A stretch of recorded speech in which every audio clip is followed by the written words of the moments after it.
What's up? What's up? What's up? How's everybody doing? Forza Milan, Forza Milan.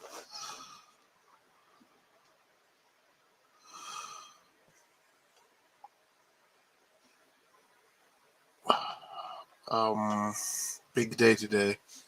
It's a Champions League day, and our youngsters have gone through. Our youngsters beat what is known as one of the best youth academies in the world. Dinamo Zagreb is one of the top academies in the world that produces some of the top Croatian talents. Look at this. Milan Primavera, UEFA Youth League last 16 secured. AC Milan Primavera side have officially booked their place in the last 16 of the UEFA Youth League after an impressive 2-1 victory away against Dinamo Zagreb.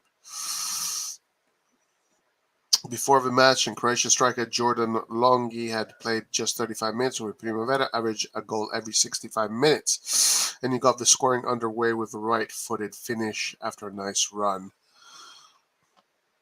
And then the home side equalized with a few minutes through Sakota, when a foul inside the box gave Gabriele Alesi the chance to make it 2-1 from the penalty spot.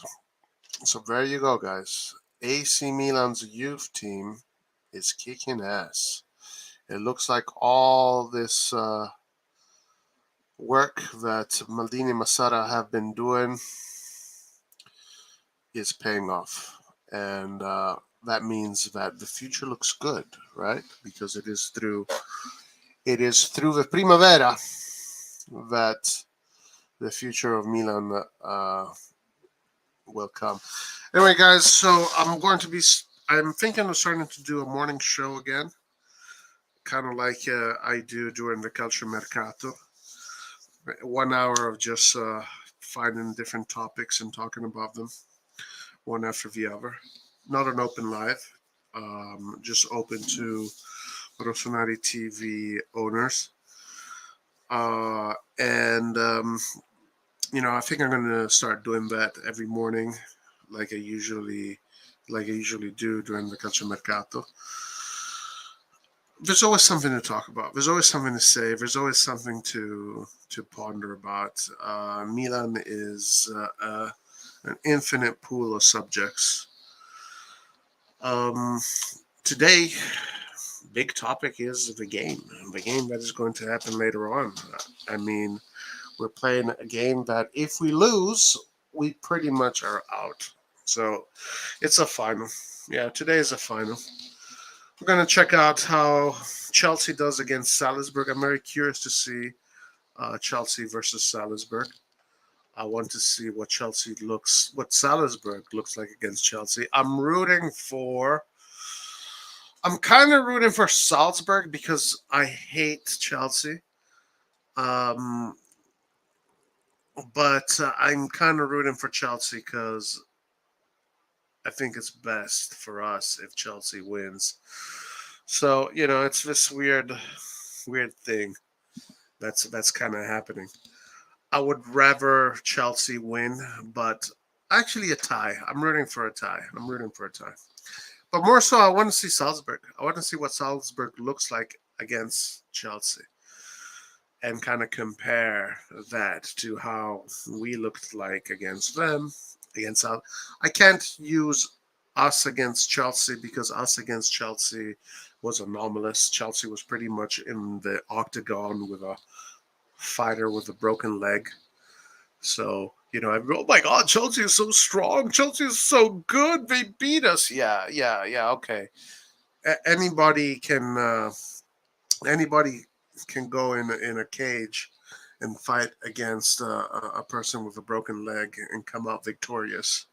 Anybody boasting about that is a little bit out of their mind.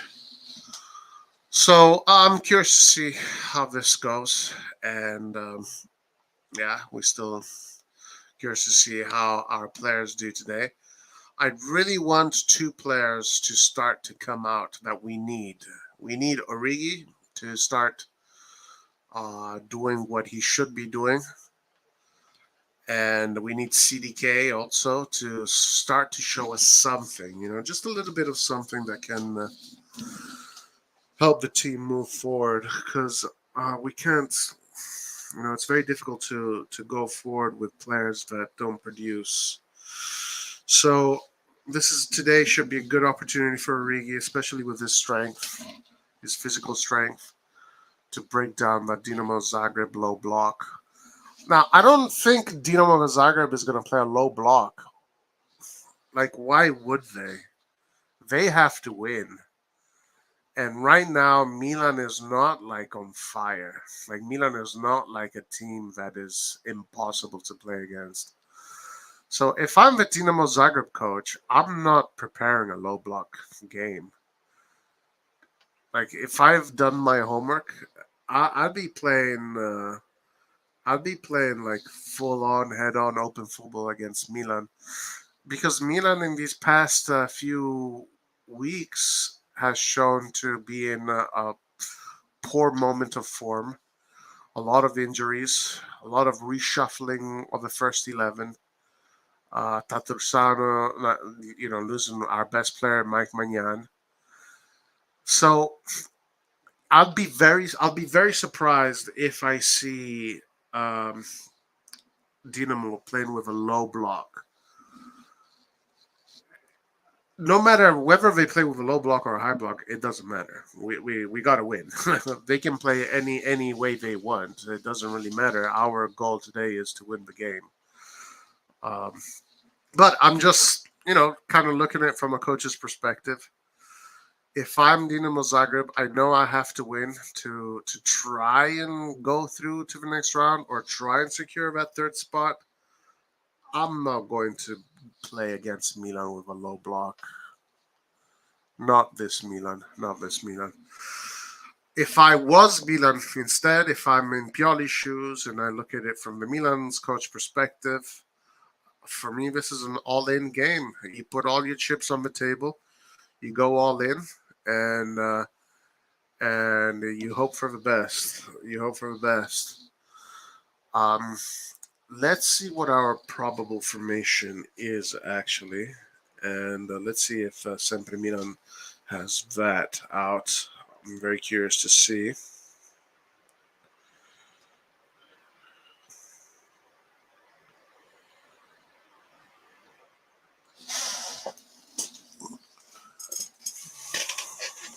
I think we have it here. So Diaz is definitely not starting. De Kettler is starting. Hopefully, this can be the game that turns De Kettler's season around. Sooner or later, that game is going to happen. Sooner or later, the game that is going to turn De Kettler's season around is going to happen. Right, here it is. Probabili formazioni. Guys, learn Italian, damn it. Your favorite team is an Italian club. Learn Italian. Tatarusano, Kalulu, Gabbia. What? Tomori? Tomori can't be in the fucking team. He got a red card. Oh my god, dude. This is Gazzetta dello Sport? Ah, okay. Look, guys, can any of you guys go to Sempre Milan Twitter and tell them these guys need to fucking pay attention to what they write? Oh man, why don't they just pay attention to what they do and what they write? Oh, that pisses me so much, dude. These guys. Like, why do I even share your freaking content, Sempre Milan? I should be shitting on you. When people shit on you, I shouldn't be defending you. Ollie, can you hear me? Fix this shit, man. Tomori's not in the fucking team. He can't play. What are you doing? Sempre Milan, wake up. Quality. Hello. Quality. Someone should go and spam their Twitter and tell them to wake the fuck up. Tatrusano, Kalulu, Gabbia, Chiair, not Tomori, and Theo Hernandez are going to be in the defense. Benacer, Tonali, Rebic, De Calorie. Wow, that's a strong freaking. That's a really strong. So Rebic is Rebic playing on the left, on the right. How is this formation set up? Wow, wow, Rebic playing on the right. Damn, that's a really strong formation. Holy shit. That attacking force right there, Rebic on the right, Leo on the left, Giroud, De Calorie. I mean, unfortunately, De Calorie still hasn't grown a single shred of hair on his ball sack. He's still a little baby, but man, if De Calorie was just a little bit of a man, that attacking line would be absolutely insane. Come on, De Calorie, let's go. This is your game today. But yeah, if this is the formation, Rebic, De Calorie, Leao, Giroud, that's a really strong attacking formation. Midfield is super strong. Tonali, Benacer. The defense is super strong too. Kjaer, Gabbia, Hernandez, Kalulu. I mean, that defense is super strong. The team that we're putting on the pitch today is a super strong team. I mean, that doesn't mean that's an automatic win, but that is a team that should win today. While they are playing with a 3-5-2, oh my God, they are going to play a low block. Essentially, that 3-5-2 is a 5-3-2 or a 5-4-1. Don't be don't let the numbers in that formation confuse you or trick you. No, a 3-5-2 is not a 3-5-2. A 3-5-2 means 5-4-1 or 5-3-2. That's what it means. So yeah, they're most likely going to be playing with a defensive block because on the weekend they played with a 4-2-3-1 Dynamo. So now, if you're changing the formation to a 3-5-2 to suit us, means that they are giving us a lot of respect and reverence, and we're going to try and close up shop. So we got to watch out because that kind of football does pay off, especially when you do it with vigor and heart, and you have your fans, backing you up. But at the same time, it means that we will have most of the ball, and it means that we will have more chances. I mean, if we can freaking shoot on goal, we should have more chances to try and score. And at that point, it just comes down to the focusedness. It just comes down to how clinical we are. Remember how Dinamo kind of like shut us down psychologically last time at the San Siro? They kind of shut us down. Like, if you remember that game when we played against them, like we dominated possession, but they made it so. Remember, they controlled the tempo of that game. We did not control the tempo of the game against Dinamo last time we played. We controlled the ball, but not the tempo of the game. They kind of controlled the tempo of the game, and we played super slow and just kind of like killed the mojo, right? So we mustn't fall into that trap today. If I am Pioli, I'm asking the team to be quite intense and quite today. Uh, the blood red eyes. Today you go in there hungry like a wolf. This is a final. It's a final. There's no coming back. There's no coming back. You mess up this game, you're done. You know, like this game that we're playing today is one of the games that will define the season, especially being that Champions League is the most important competition that Milan plays. And going through the group is really the prime objective of this season. I mean, of course, winning the Scudetto that goes without saying. Winning the second star is a huge opportunity for Milan since they're only one left and we have that competition against Inter. All this goes unsaid. But really, Milan's bread and butter, what Milan is known for is the Champions League. So for different reasons why it is important to go through the Champions League. Not only because of the financial aspect, which is important, of course, for the growth of the club, but also because something that I have said and people on this channel have fought me about because they know nothing about football. It's the allure of going into the winter mercato with the Champions League. When you're in the winter mercato and you have that Champions League, and you're in the Champions League, your market, the targets of your market become of a higher quality. You can find better players. You can find players that are ready for the competition, etc., etc. And also, let's say we go through the Champions League group stages and we play against, I don't know, Man City, right? And Man City beat us. That is fine. That is absolutely fine because that experience there against Man City is going to be more important than any other single game we're going to play in the Serie A all year long. So just that one game against that next team after the group stages is going to be the two most important games that we play all year for the growth of the players, because the players need to grow, because the players need to experience You see, one of our problems is that we face these teams, these bigger teams in the Champions League that have a pretty dominant way of playing. We don't know how to play them. We don't know how to face them. We don't know what to do. We get caught up with all sets of things, too much intensity, too much this, too much that. But the only way to get over that is to have more and more experiences. More and more experience. It's the only way to get better. If you want to get better at something, you have to do it a million times, right? What is the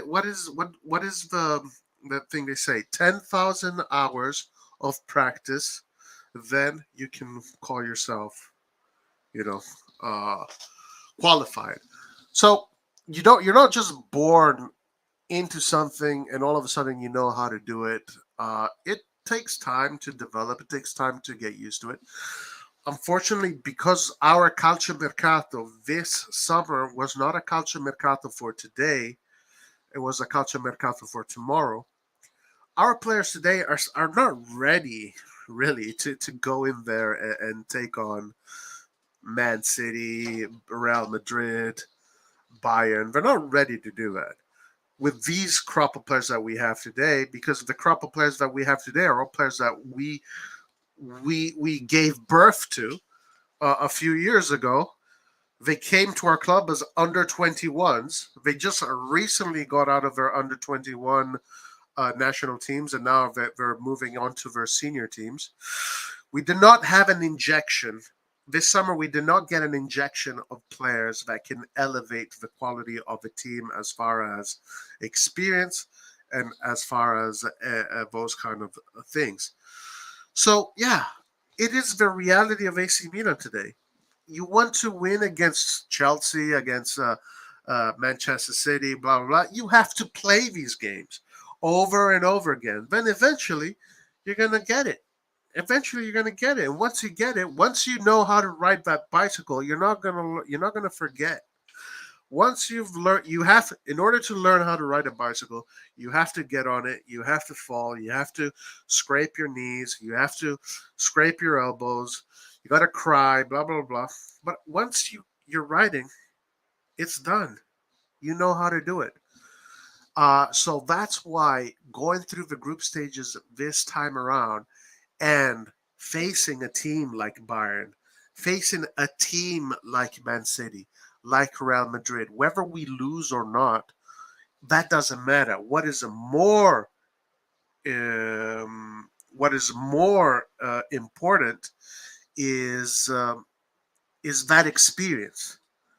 That experience.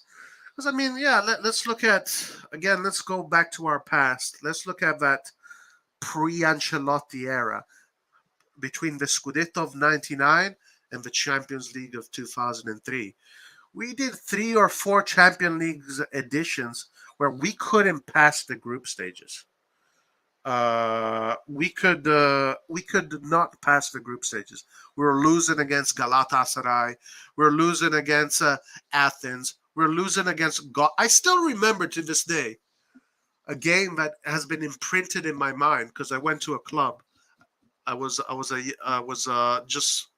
high school, 18 years old. I don't know how old I was. I went to a club and I was watching Milan against Gothenburg. Gothenburg. We had Shevchenko on the field. We had Maldini on the field. We had all these. Bro, we could not. We got our ass kicked. We got our ass kicked. We got our ass kicked. So I see that. You need time to develop. You need time to develop, and not just the players, but also the club. The club and the management needs time to inject the team with the correct players, etc., etc. Unfortunately, this calciomercato was a calciomercato that kind of slowed things down. Hold on, guys. Chelsea almost has an opportunity to score here. Game looks pretty even so far. All right, okay.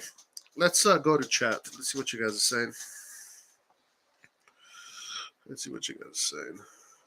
What's up, Emmanuel? Forza Milan. A must-win game. I predict Chelsea versus Salzburg will be a draw. That'll be a good result. CDK will score. I really hope so. I really hope this will be CDK's game. 100%. We're like McGregor in that. We were like McGregor in that Chelsea game. Fucking broke. Yeah, great analogy, Joel. Great analogy. Today we will see if they really deserve to be in CL.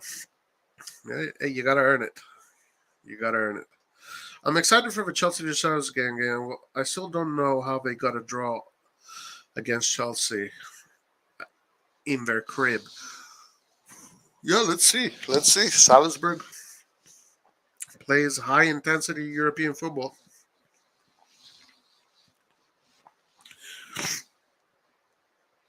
I don't care if we got injured players. There's no excuse to not win against Dinamo. Today we will know if. Well, honestly, like our team today, if this is the team on the screen that you see on that in that diagram right there with the football pitch, bruh, that's a strong team. This is a really strong team. Our defense is super strong. It's maybe not fast. Maybe we don't have super fast central defenders, but who gives a fuck? Does that matter? They're all super experienced, super good at positioning, etc., etc. It's not like we're playing against a team that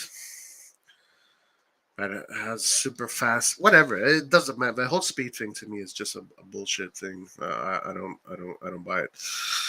All eyes on Pioli. Yeah, big game, big day for Pioli because Pioli has a very bad run when it comes to his career in the Champions League, so he needs to change that. Good day, good day, good day, mate. Good day, mate. Good day. As a professional musician, the 10,000 hour rule is correct, and there's a definite connection between football and playing live music. Yeah, absolutely. What anything that involves craft. Well, honestly, everything in life. Everything in life. The more you do it, the more you know how to handle it. The more you know. The more you know what adversities you're going to face, etc., etc. So it's a rule of life, yeah. Pioli better prove me wrong. Are you not you don't have faith in Pioli? Ciao Aziz, come stiamo ragazzi? Tutto bene? Tutto bene? Why starting Krunic again? Are we starting Krunic?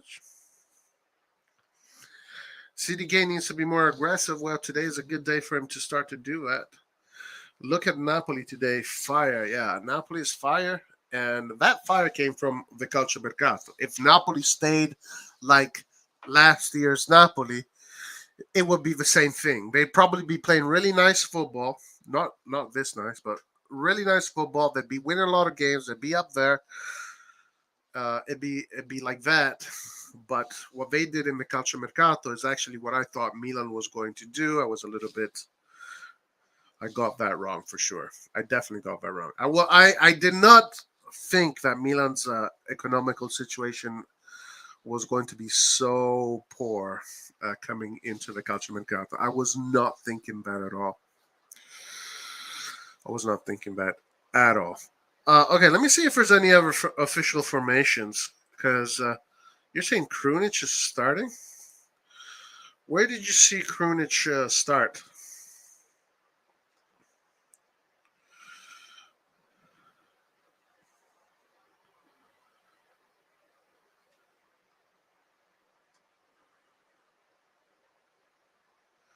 Ole, ole, ole, ole, ola. Forza Krunic, lotterai, non ti lasceremo mai. Ole, ola, ole, Krunic, ole. Forza lotta, Krunic vincerai, non ti lasceremo mai. Ciao, Roy. Today I hope we get the win and Salzburg doesn't. It's going to be tough, but I think we can manage. Everything is possible. I think we have a really good team today from what I'm seeing. So, actually, the team that I'm seeing on the pitch gives me a lot of good vibes. A lot of good vibes. I think that the World Cup will play a big factor in the league and Champions League run to all the teams. Post or pre? Obviously, pre for sure, because obviously a lot of these players are thinking about the World Cup. They're probably thinking, "Man, I don't want to get injured." But a lot of these players are fighting for a spot. And the only way to fight for a spot is to show what you do on the field. So you have to perform at high levels. That's not most of the players, because I think most of the players are already kind of decided. Like most coaches already know what their core is going to be, essentially. And then there's just like a few outer core players that have to convince the coaches, etc., etc.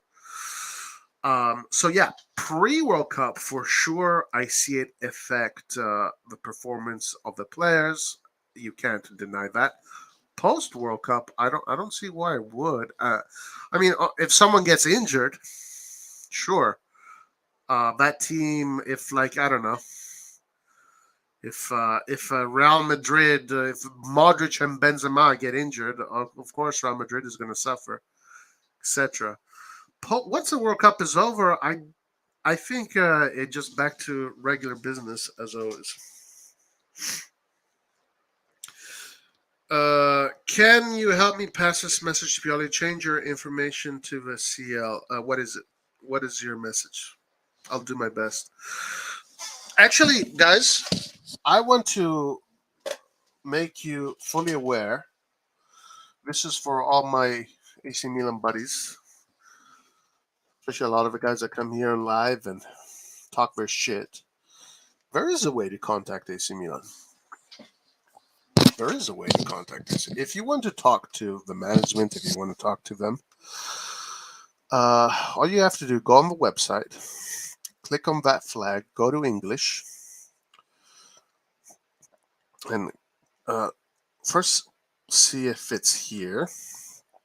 No, it's probably down here. Well, first let's make this 100%, not 200. And then you go down the website. Well, let's see if it's here. Where is it? It's somewhere here. It's somewhere here. Is this not going to let me go? What the fuck?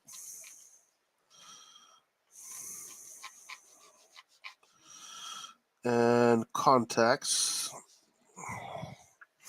And here you have it, guys.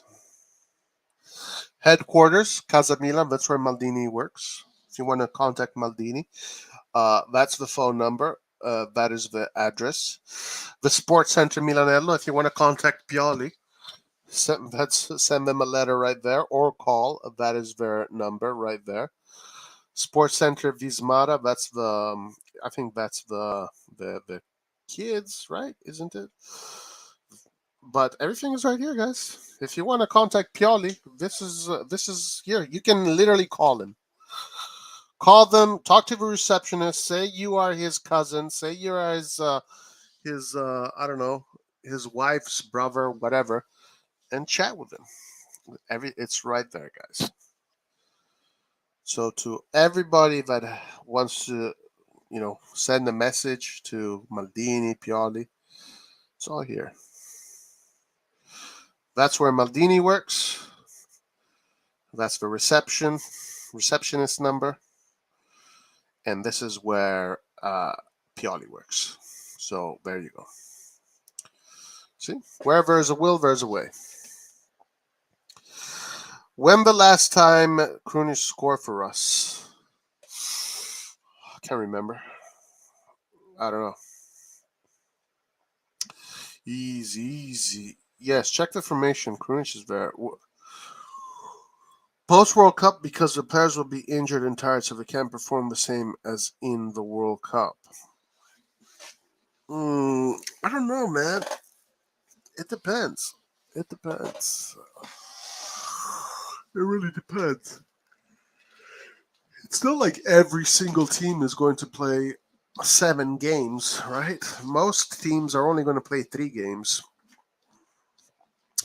Let's see. Out of our players, who are the players that are probable to win the World Cup? I guess the French players. So Theo Hernandez, and that's it. Leao isn't winning a World Cup. Oh, Giroud and Theo Hernandez could be the players that play 7 games. Therefore, stay there for a longer period of time. Who else do we have?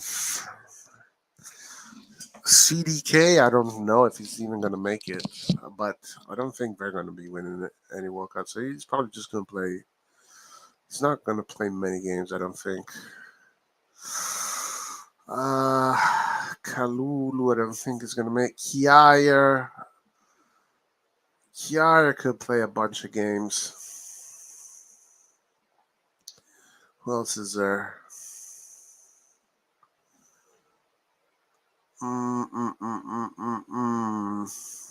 Origi.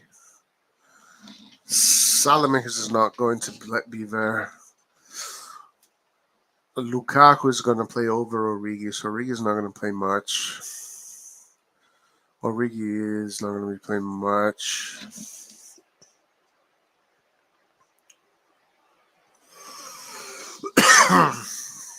Kjaer could reach the quarterfinals easily. Yeah, I agree with that. He can. Where are the other players that play in the World Cup for us? Balotelli, possibly.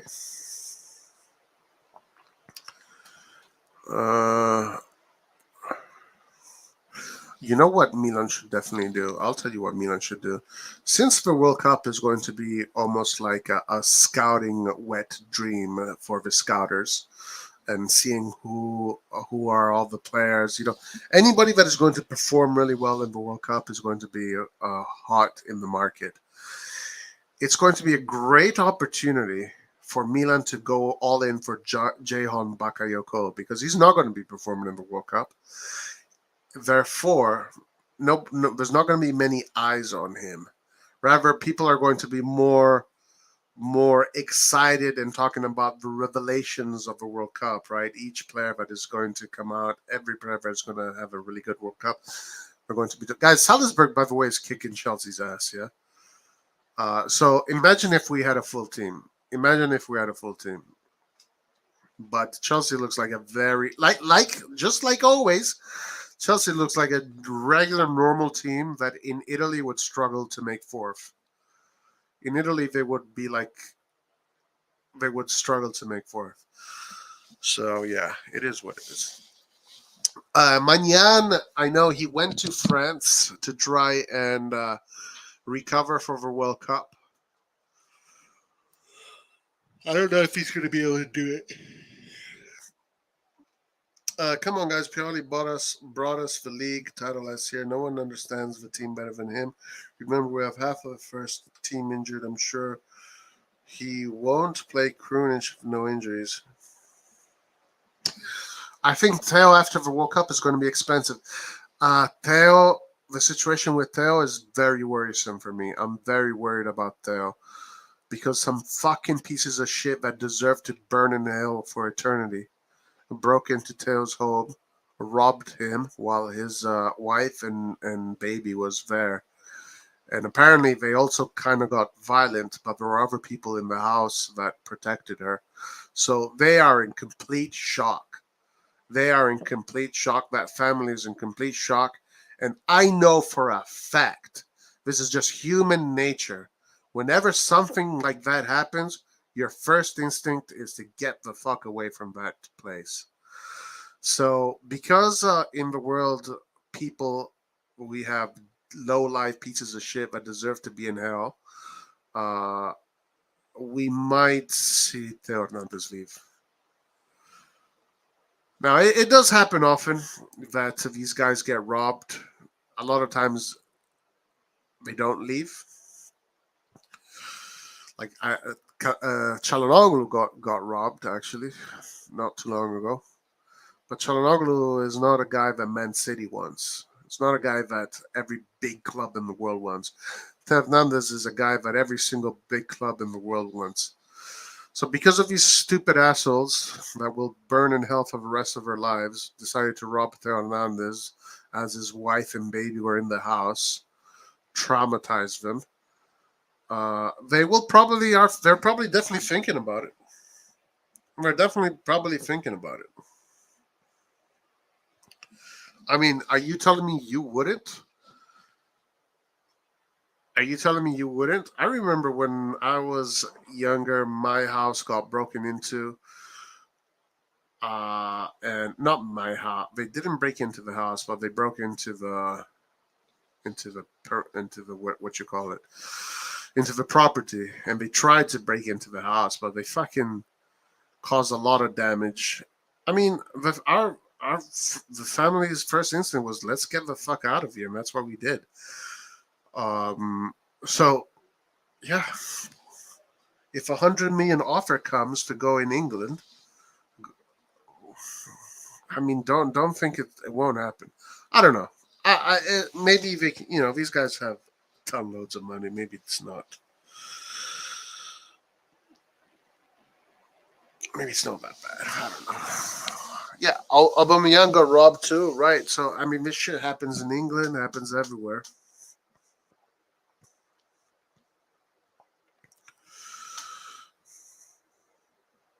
You have to have, if you're like a football player or like you need to have security. You have to hire a security team that that looks over the property at all times with guns and machine guns and blah blah. And man, Chelsea plays like shit, guys. Chelsea plays so ugly, dude. Chelsea plays like it's like Juve almost. Chelsea plays like.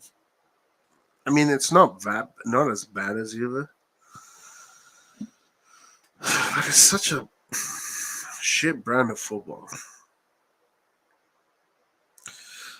Imagine if they get Nkunku and Leao. That's what they want. These motherfuckers want Nkunku and Leao. Can you believe it? They want to get Nkunku and they want to get Leao. Now, that would change a lot for them. That would change a lot for them. Definitely more creativity and more unpredictability. But the way they're playing is just so like. It looks like a fucking math class. It's so fucking boring. It's like horizontal passes, everything super, linear. Nothing. There's zero creativity. That's why I still mad because they beat us. Yeah, me too, man. Me too. Me as well. Me as well. Me as well. Me as well. Oh, Pulisic is playing. No Reece James. I think he got injured. According to some of our friends here that come to visit us on the channel, Reece James is the new Roberto Carlos. Right now, Chelsea's kind of like holding the ball in defense, playing the patient game. I do appreciate the patient game. Patience is a very, very incredible, useful skill in football, and they are doing that pretty nicely right now, I got to say. But as far as their creativity, movements, it's very poor. Very poor. Anyway, guys, let's look at. Let's go back to the formations. Let's see if we can find any formations here.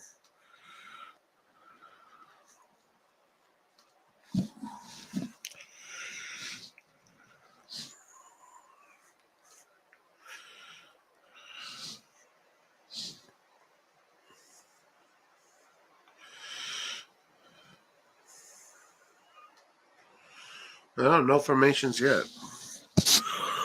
Where are you getting this Krunic thing?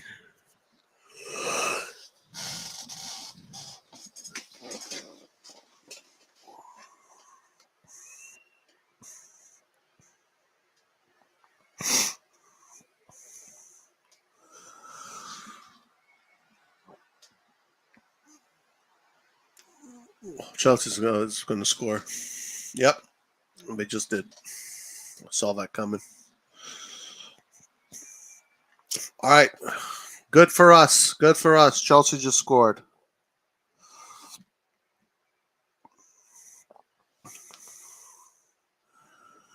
Writing thoughts on Salzburg versus Chelsea game. Well, hopefully Chelsea wins. Because if Chelsea wins, that means that if we beat Salzburg, then no problem whatsoever. Even a tie, even if we win, then a tie can be good, I think. It's very important that Salzburg lose today. It's very important that Salzburg lose today, essentially. If we want to go through, it's very important that Chelsea wins to make things easier for us, essentially. And they scored right now. They scored a goal, so.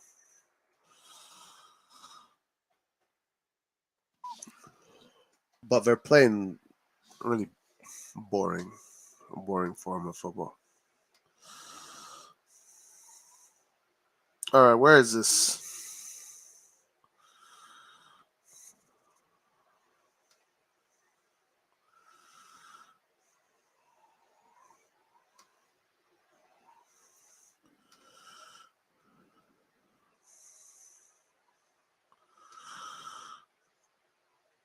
Oh, interesting.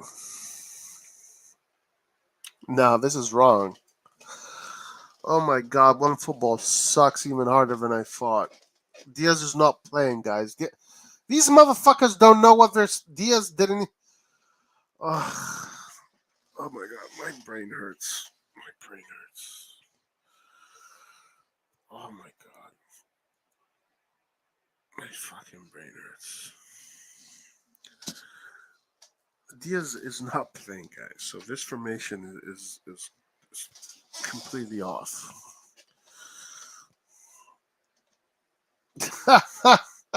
Ciao.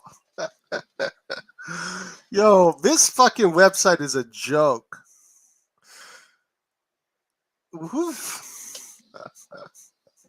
Chow is playing. Is Chow playing today? Is this for real? Chow, Diaz, and Krunic, guys. Chow, Diaz, and Krunic are playing today. No, Diaz is not playing. He just came off an injury. He's not going to come straight away and play from the beginning. That was reported today. Uh, as far as Chow goes, wait, what? There's no way Chow is playing. Kjaer is going to be playing, and De Kettler is good to go. So whether it's De Kettler or Krunic, it doesn't matter. It's not like right now there's much difference between the players. But Diaz is definitely not playing, guys. Definitely not playing. And Chow, come on, guys. Whoever put this together, like, yo, what up, G? How's it going, my man? How you doing? Just think, though, I think Milan have a better chance of retaining the title dropping out of the UCL Europa. Well, yeah. That is absolutely true for most teams, actually. Uh, not all teams, but most teams. For Milan, it is more important. It depends. If Inter was the main contender for the Serie A, then I would say yes.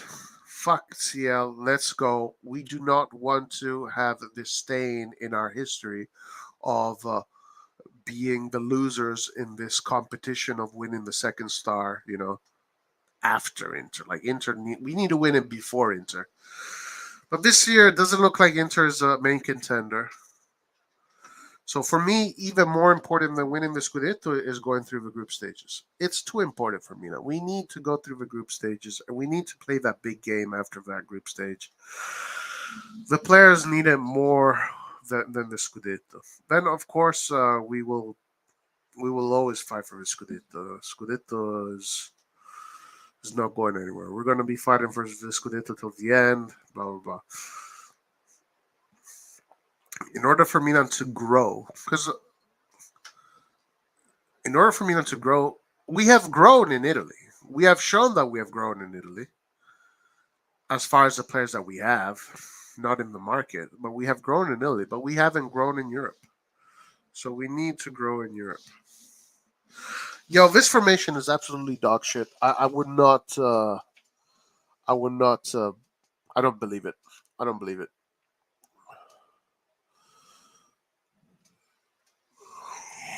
There's no way this formation is correct, guys. No way. No chance in hell.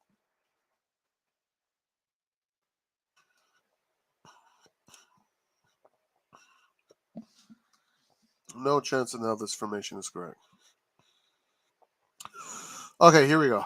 Now, this is probably the correct formation. Let's see.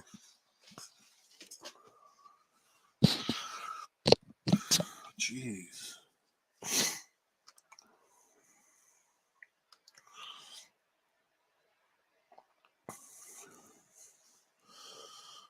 Yeah, this one makes sense. Tata Rusano, Kalulu, Gabbia, Chiara Hernandez, Benacer Tonali, Rebic, De Kettler, Leao, Giroud. That makes more sense to me.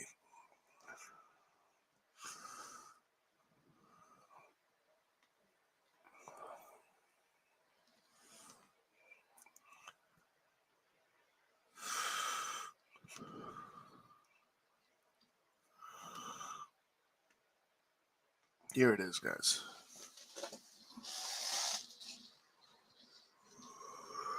Far-fetch.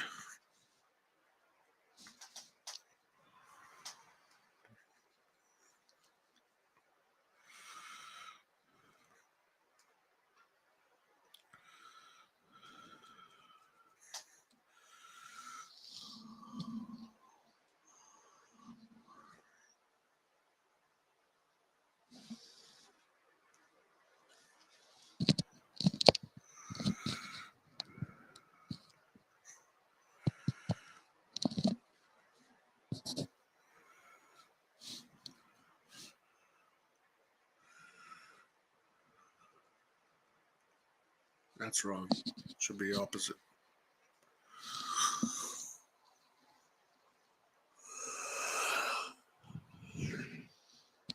There it is. There you have it.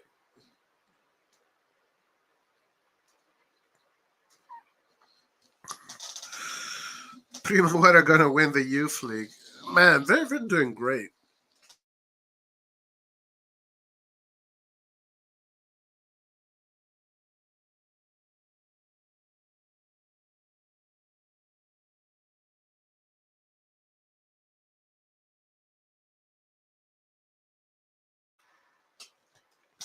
The Primavera is kicking so much ass, which pretty much tells us what our future is going to look like.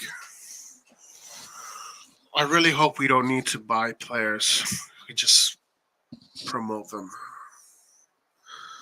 like real clubs should be doing.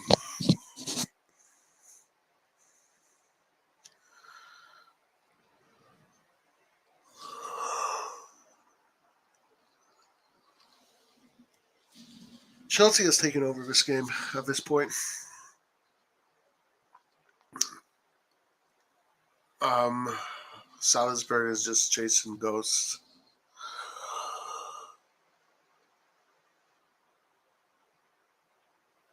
Oh, damn. Good opening from Chelsea. Wow. This is a goal. No, it doesn't score. Wow. Apart from 4-2-2-1, can't we change to two strikers? We could. Could have Lau Giroud as your two strikers and set up with one attacking midfielder and three midfielders, right? So let's say Pobega, Benacer Tonali, De Kettler as your number 10, Ben Giroud and Leao as your two strikers, and that means that your wing is covered by the fullbacks and then the overlapping midfielders or the overlapping cam, but you don't have natural wing play. You have overlapping wing play or fullback wing play, which is fine. No problem. There's no problem playing that way.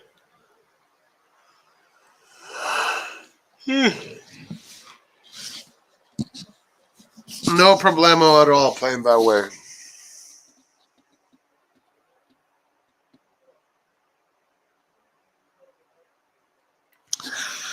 Well, at this point, Chelsea has completely taken over this game.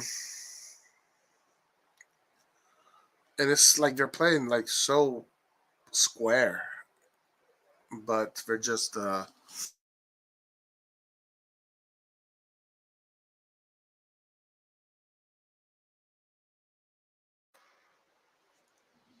taking advantage of space right now. They're not really attacking.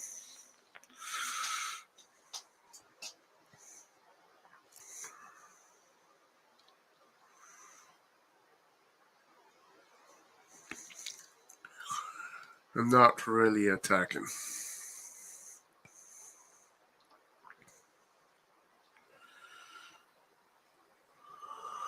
You say Havertz. Uh-oh, watch out for the counterattack. Salzburg counterattack. They're gonna. Oh my God, there's no defense. Oh my God, so Salzburg can actually score on the counterattack because there are no defenders. I don't think modern football would favor the two strikers formation anymore, except teams desperately needs goals.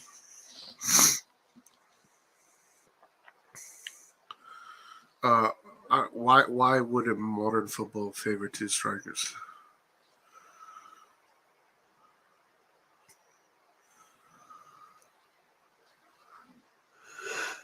A lot of teams play with one striker right now.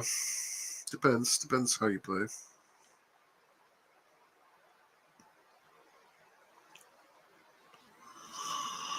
Depends how you play.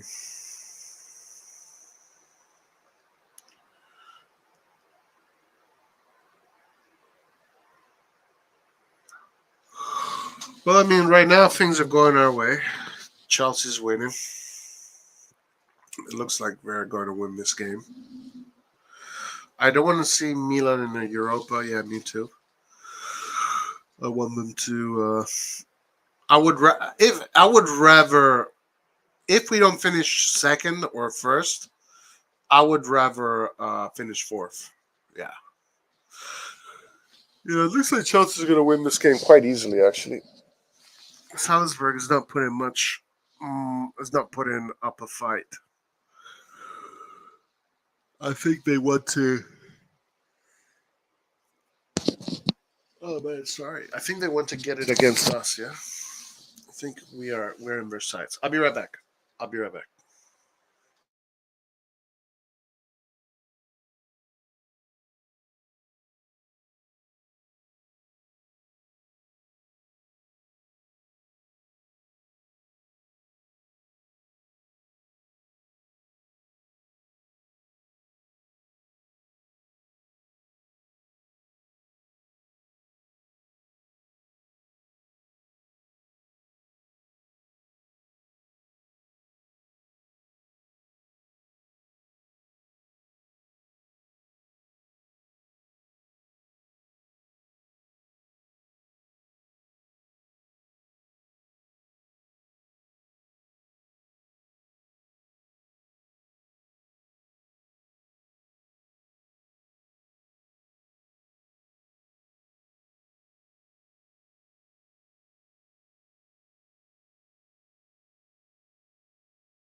All right.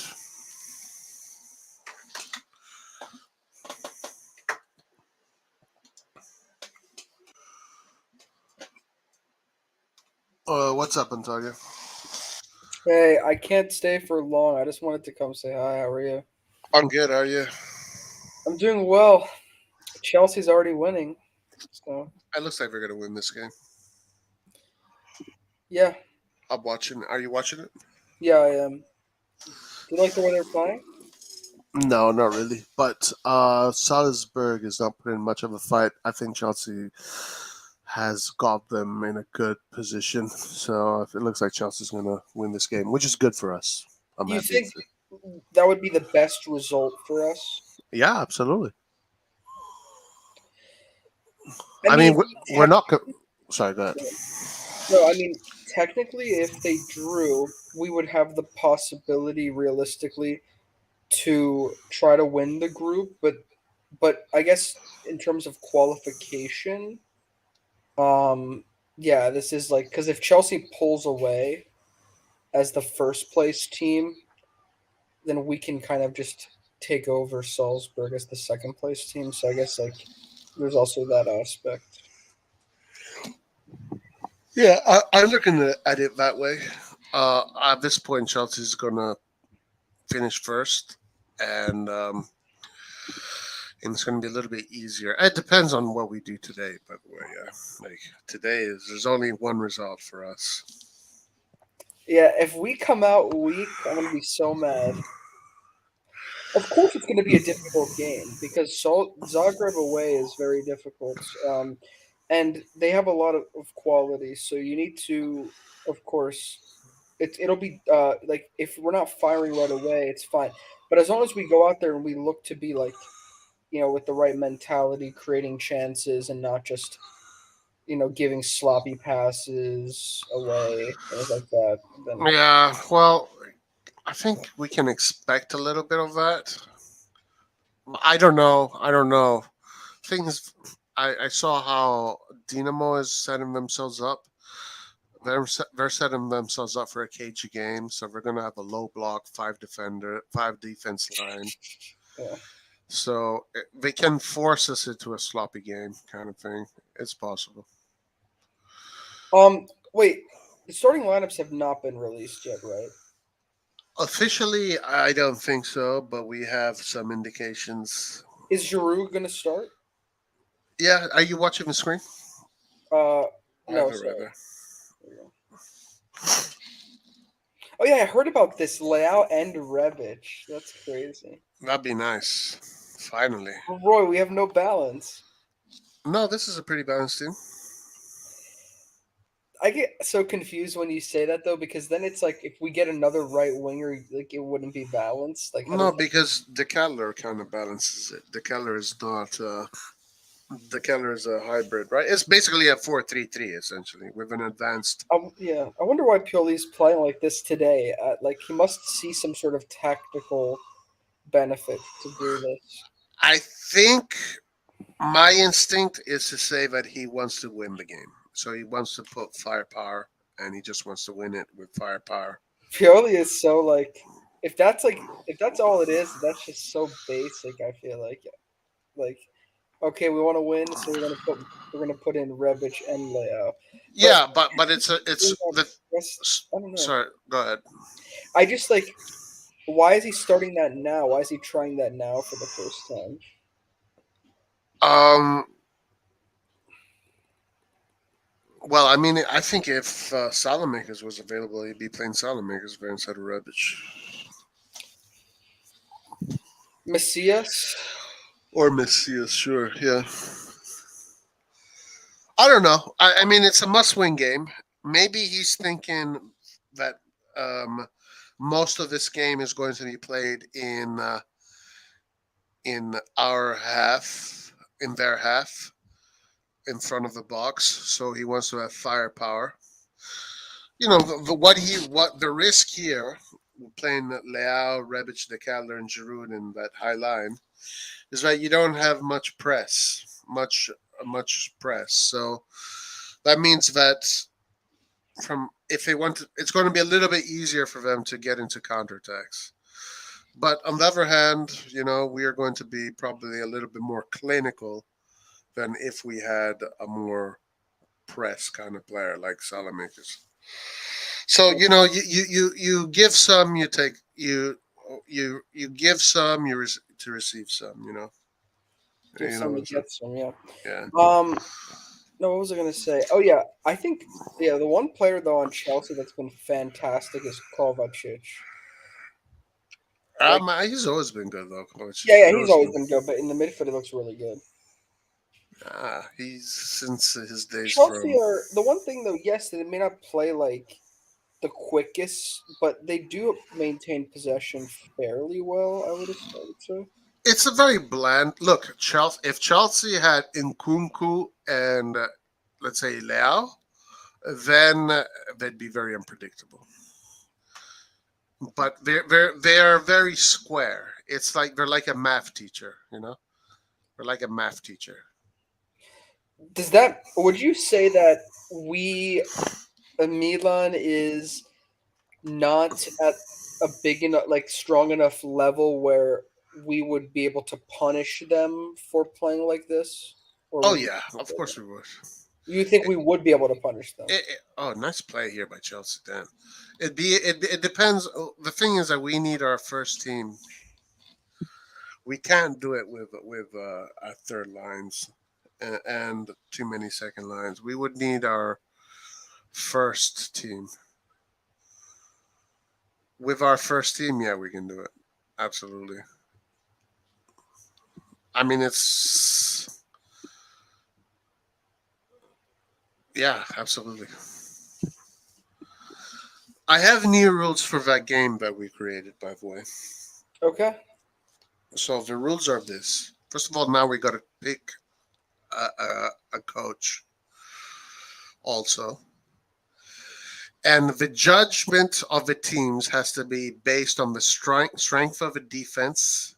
The strength of the defense is based on the accolades of the players. So it's just okay. Well, that was a bit. I mean, that's going to kind of change the whole structure of how we do it because Yes, yeah.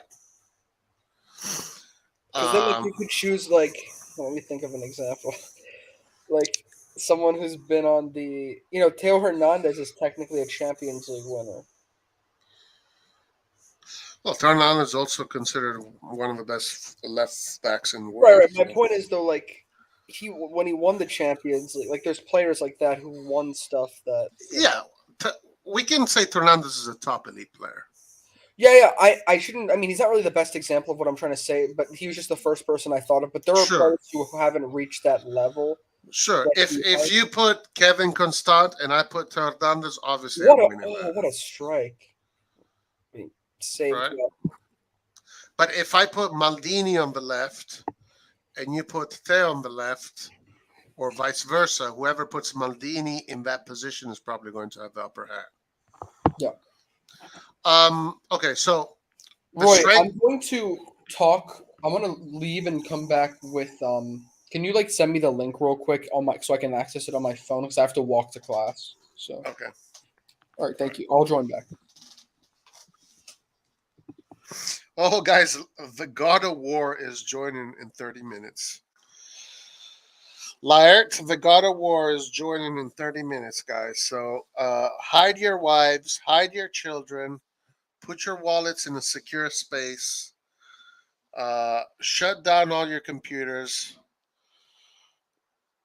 switch the lights off at night, hide under your beds. Laert is joining us in 30 minutes. Okay, let me get this thing to Antonio. We got to explain the new rules of the game.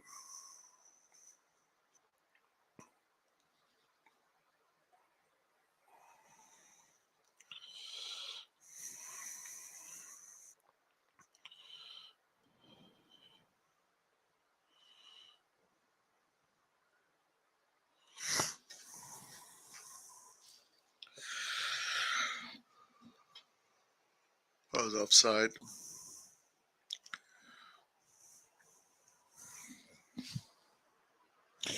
Do you think Chelsea are better? Another us because we are doing well in league. Guys, Chelsea to me plays a brand of football that is not very impressive. It's solid. It's solid, but it's not impressive.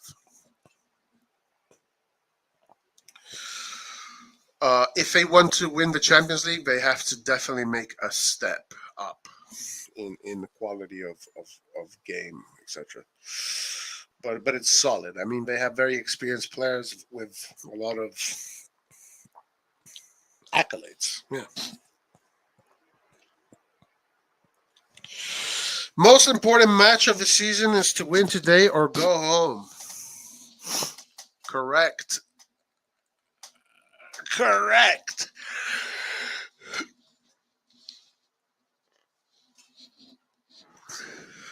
Guys, prepare yourselves. Laert is about to join us. Prepare yourselves for war.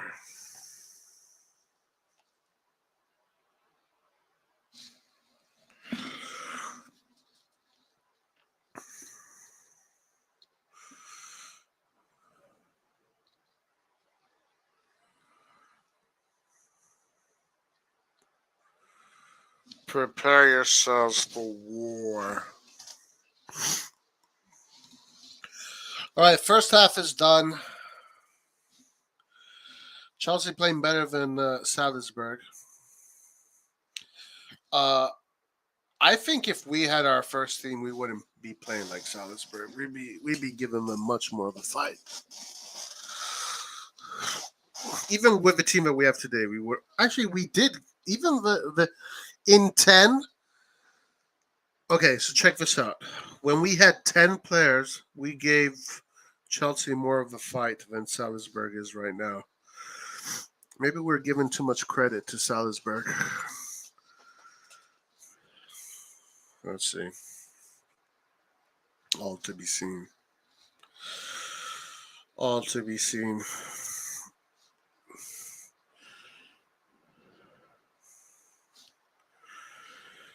Ole, ola, ole, Cruniciola, forza lotta, vincerai.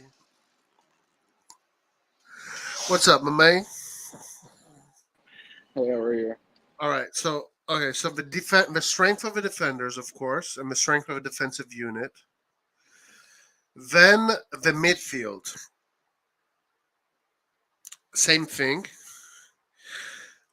But and then of course the offense. But the most important thing has to be the functionality of the team and the balance of the team. So kind of like doing what I did last time, where I had Leao, Baggio, Shevchenko, and who else did I have? And Van Basten, right?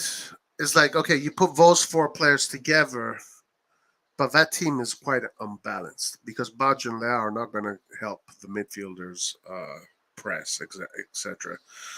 So that has to be calculated too, like the balance of the team and how well a team is built, not only for offensive purposes but also for defensive purposes, and just balance in total. So these things should be calculated and measured. Yeah, the problem is with all these factors, I feel like it's going to get very complicated to think about all of these things under time. And also on top of that, like if we can't make adjustments to the formation and stuff, like after we get the players, it's it's going to be a lot of like mistakes. I feel like. Yes, and that's part of the game. So we have to choose a formation before, prior to. So let's say I choose a 4-3-3, right? If I put in that midfield line in my 4-3-3, I put Leao there. Obviously, I fucked up. Let's just Yeah, say I choose a 4-2-3-1, and I put Van Basten and Shevchenko in that formation. I can't because it's one or the other, right? If you choose a 4-2-3-1, you can't have Wea and Van Basten. You can't have Shevchenko and Wea. You only have to choose one. that makes sense. Bro, I wanted to ask you about Leao actually because the one thing I didn't get to ask you last time on the stream was why did you put Leao in your all-time Milan team already? Like, what's up with that? Well, actually, I made a mistake in that when we played that game because my team was not balanced at all. I put Leao there because Leao is a superstar. You can't deny that. Yeah, but he's not at that level yet where he's the one on an all-time Milan team. Like, Why not? Theo Hernandez is. um, I wouldn't put. Well, obviously, he would. Maybe Teo Hernandez could be considered the third best Milan left back right now. He could always improve to like the second best. Uh, so maybe yeah, if you have three different Milan teams, you could put Teo Hernandez there. That's fair. But I think positionally as a forward, I don't think Leao is ready yet. As a forward on the left wing. So who would you? How many players would you put in front of them? I guess Milan doesn't. I feel like in terms of pure wingers, Milan hasn't had too many, so that's a fair point. But you could be creative and put like some players like I don't know Ronaldinho, other players in those positions, and just kind of work around that. All right. So in the 4-2-3-1, Ronaldinho played on in Leao's position, so you can make that argument. When Leonardo was coaching the team, Leonardo put Ronaldinho in that position. So yeah, I guess you could make that argument. Another player that comes to mind is Donadoni. Donadoni won obviously a lot more than Leao, but he never was the MVP of the Serie A. Donadoni. You had Maurizio Ganz, you had Leonardo. Both those guys did really well. Uh, They were. Seedorf, yeah. Do you know how long the whole Serie A MVP thing has been going on for? Because I feel like it's got to be relatively recent. No, why do you say that? Well, maybe they had a different award, like it was named differently, but I don't know. Like I haven't seen that trophy. The trophy looks very new and like rebranded. I think it's been going on forever. I think it's yeah, Okay. miglior giocatore della Serie A. I think it's been going forever. But anyway, Rule. these are venue stipulations, so we can't just be random anymore about it, All right, right? fine, but who's gonna judge it? Shouldn't it be one of us? We should have like the chat give like their honest Yes, and the rating. chat we put our cases together, and if there are discrepancies in someone else's team, we can call them out. Yeah. But the chat decides. All right. Yeah, sounds good. I gotta go, Roy, but I'll be following along in the All live right. Have what class are you going to? on biology live. All right. Have a good See ya. time. Later. Bye. Peace. So now, guys, the game we have established the rules of the RossonARI TV game. Teams have to be built according to accolades, according to the formation and the players that fit that formation that you choose. So if you choose a 4-3-3, you have to choose players that fit a 4-3-3. Overall defensive, overall offensive, and overall balance. There you go. So for who doesn't know, we started a game where we create teams and whatnot. All right, still waiting for the second half to come back. Chelsea is winning 1-0, deservedly so, and and whatnot, whatnot.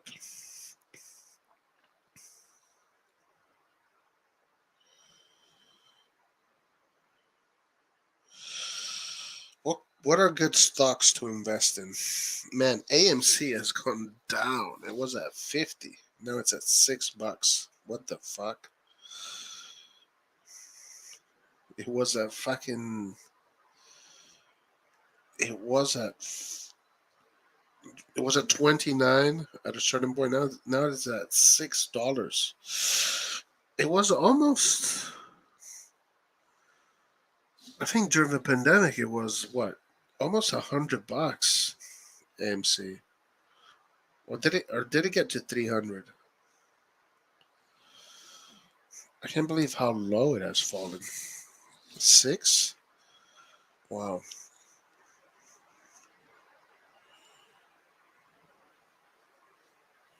That's crazy.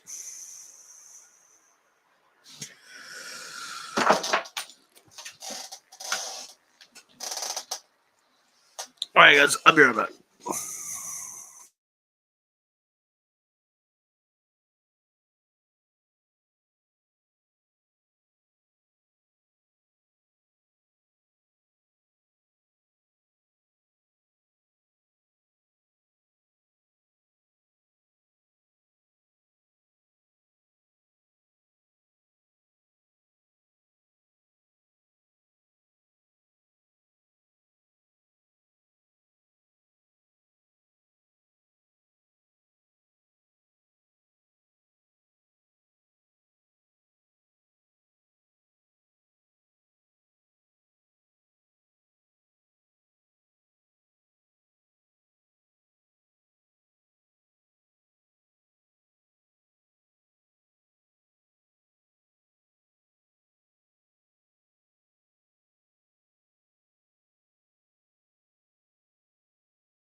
All right, I'm back. I bought TTWO at 108 a couple of weeks ago after they got hacked. What's TTWO? TTWO. Take Two Interactive Software engages in the development, publishing, and marketing of interactive software games. Its products are designed for console systems, handheld gaming systems, and personal computers, including smartphones and tablets, are delivered through physical retail, digital, downloaded online platforms. Cloud streaming services. The company was founded in 1993. Blah blah blah. Open 123 was a 195, highest it was uh, in the last 52 weeks. It's gone down. So you got it at 108, and now it's at 124. So you're making some dough, huh? Making some money. Don't let it go down.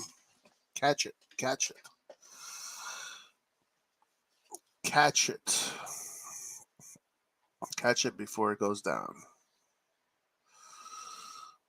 Okay, let's share. Let's look at this.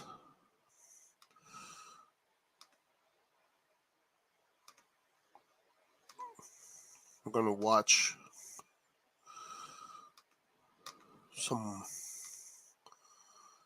some good stuff, guys. Some of the good stuff. Que tem como aqui o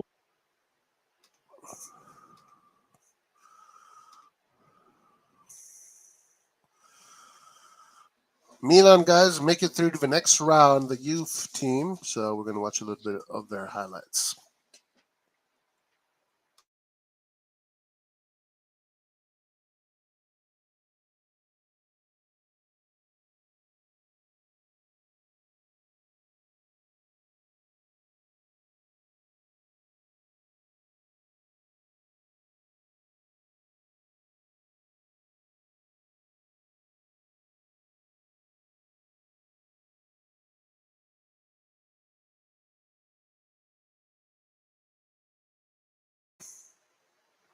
And when is that? When is that? When is the goal?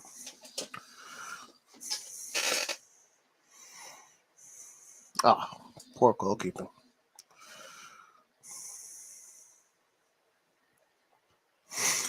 This Polish kid with the ponytail is doing really well.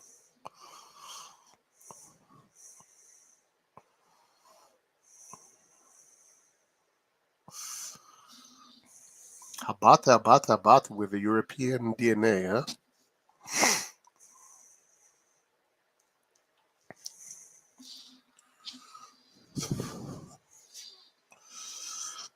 Ooh, man, that's right on the line.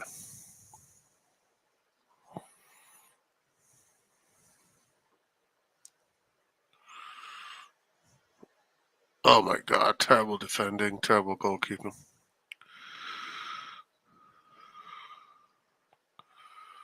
Oh, Lord have mercy. Who is that goalkeeper? That's a gift. Christmas has come early. Christmas has come early. Look at Shaka Toure.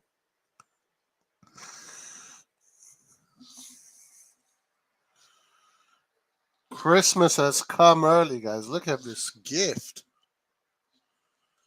The way the second half has started. Sakota.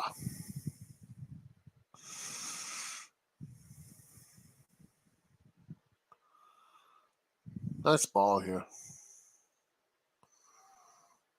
Oh my Lord. He even scored with a back heel. Now, oh, this guy, we gotta get this guy. This guy's really good. Come on, goalkeeper. What's happening with the goalkeepers here?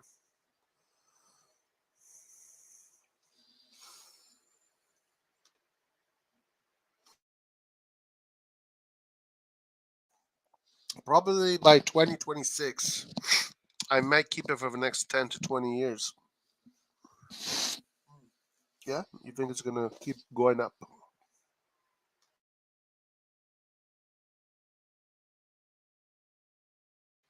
Woo! Bro, we were suffered. We suffered. We suffered.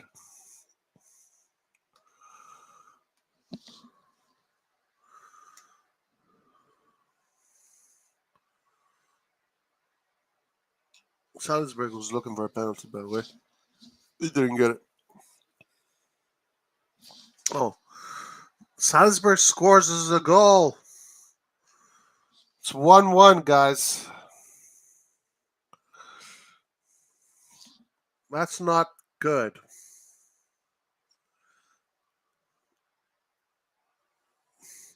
Yeah, it's these counterattacks. It's the counterattacks. We saw it in the first half.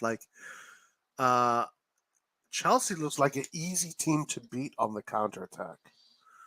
Even in the first half, they got caught in that counterattack really poorly.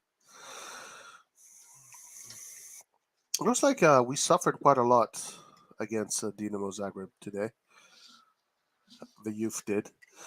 But even though we suffered, we brought the result home. That is just too much. That's too good.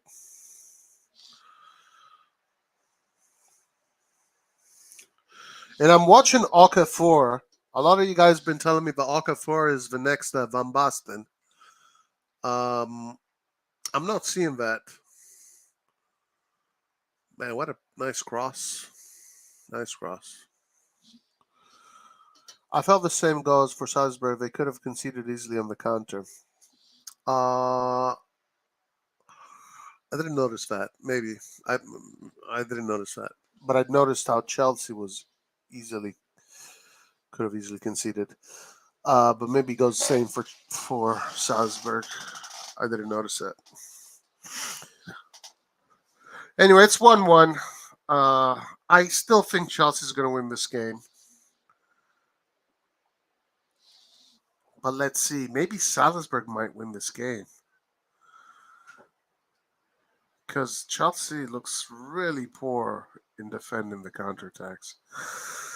And now we know how this game is going to go. Chelsea's going to keep the ball and they're going to squash Salzburg. And then Salzburg is going to go on the counter.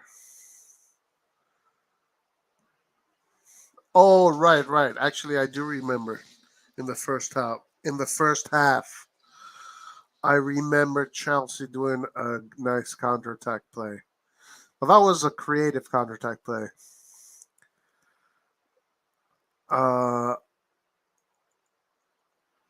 This game is kind of open, actually. Salzburg is now starting to play, starting to give Chelsea a fight. Fight for their lives.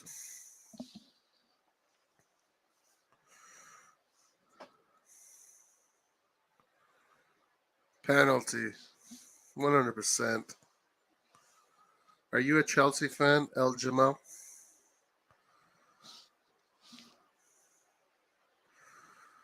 Hopefully we do. I think, yeah, me too, actually. Ole, what a penalty. Look at that. Let's go, Milan.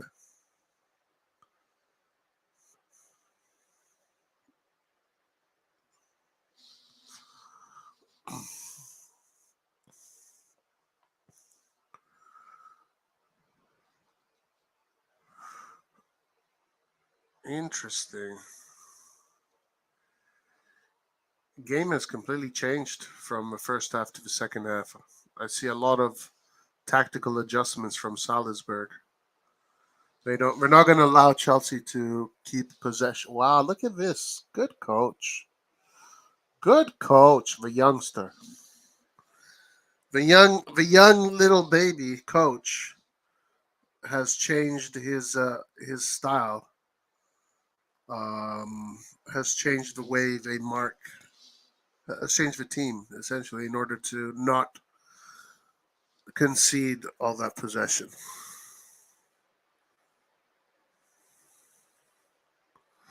Well, look at this. I am streaming my own stream. This is infinity, guys. This is going to keep on going for infinity. Look at that.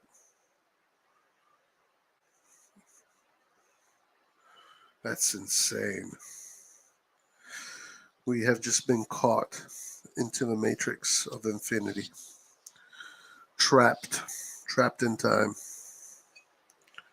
Let's see how far it goes. Oh, dude, look at the design. It looks like a 3D. It looks like there's many. Look, all of those are all parallel universes. That's universe 1, universe 2, universe 3, universe 4, universe 5, 6, 7. This is probably how parallel universes work. Yeah, look at that. 3-dimensional. That is crazy. It's going to go on forever. It's going to be tiny and tiny and tiny. At a certain point, it's going to be microscopic. At a certain point, it's going to be so microscopic that technology doesn't even have the ability to read that algorithm. That is so cool.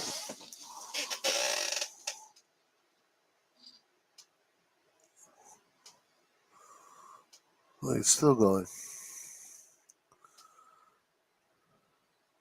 Soon it's going to be tiny.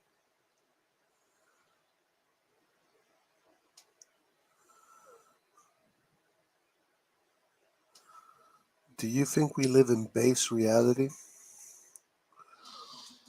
I think we live in,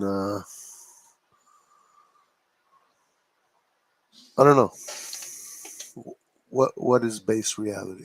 What do you mean by base reality?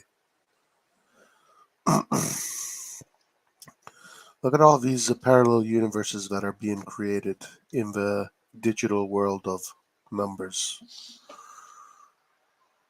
and of algorithms. It's still going. Like, it's tiny. Now it's starting to become almost as tiny as a grain of salt. You can still see it.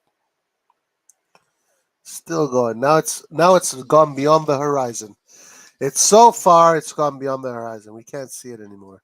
But it's going to keep on going and going and going and going. Incredible. As opposed to computer. No, I don't think we live in a computer simulation. Yes, I think we live in base reality. Maybe the universe is a super advanced computer, since it's all based on binary numbers and equations and blah blah blah. Maybe it is. Maybe. But I would say yes. Base reality. Wow. And look, in each one of these dimensions, everything I say then gets repeated again, and it's like, and it keeps on going.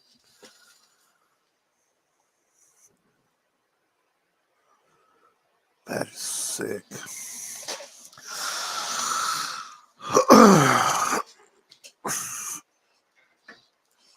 All right, Chelsea's still playing here. 1-1.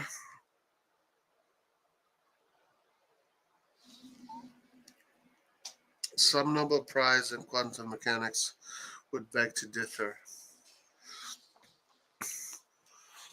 Just because he won a Nobel Prize doesn't mean he's right. And if you want to prove that we live in a computer simulation, then you have to prove it definitively. I'm sure he got the Nobel Prize for the research he did and the theories he came up with, but I doubt he proved that we live in a computer simulation. I mean, anything is possible. Anything is possible. I'll give you that. Have you heard about the double slit experiment? No. What is it? What is a double slit experiment?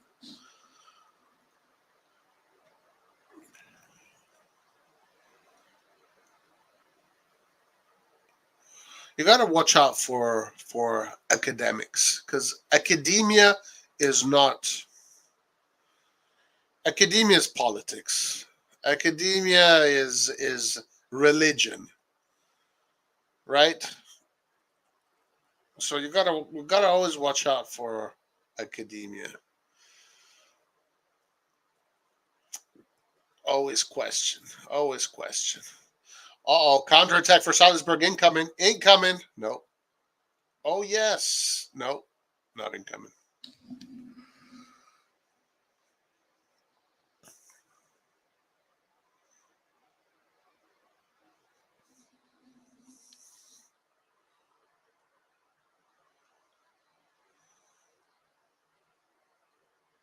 Uh-oh. Chelsea has lost their composure. Chelsea has lost their game.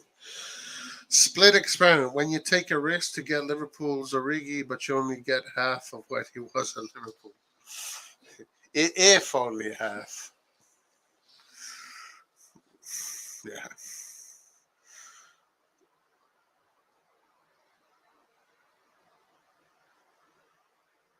Uh-oh.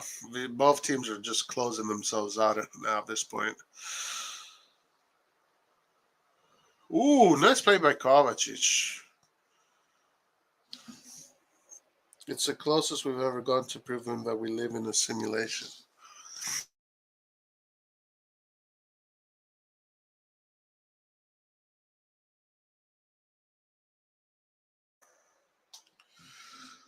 And who created the simulation? And why?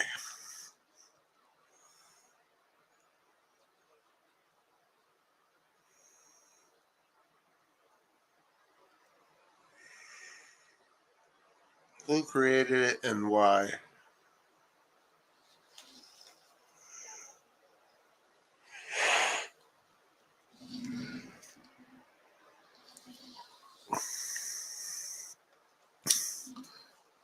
Do we live in? I don't know, man. Do we live in a simulation? Like it would take a lot of freaking effort to write down every single component of every single program from literally everything. I think it's like a monumental task. Monumental task. The only way I can see that happening is if, let's say, a human civilization like us already existed, like a long time ago, and we existed for maybe, let's say, I don't know, 200,000 years, and kept on evolving and building technology for 200,000 or 300 or a million years, as opposed to us now, which documents say we have started to begin building, et cetera, for approximately 6 to 7,000 years.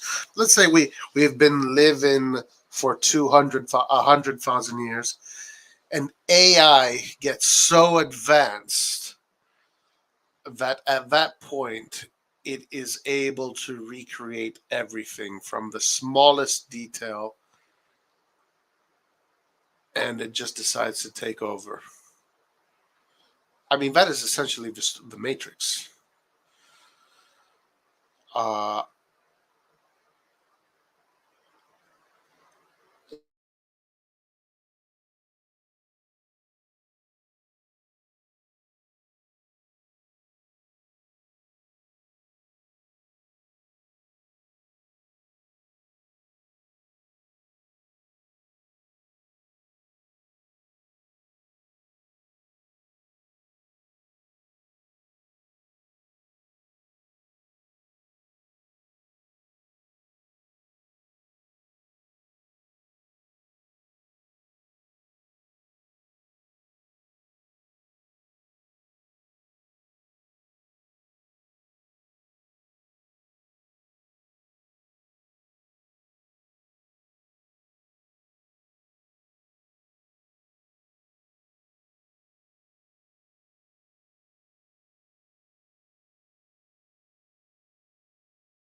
Yeah, over a million years, it could be possible.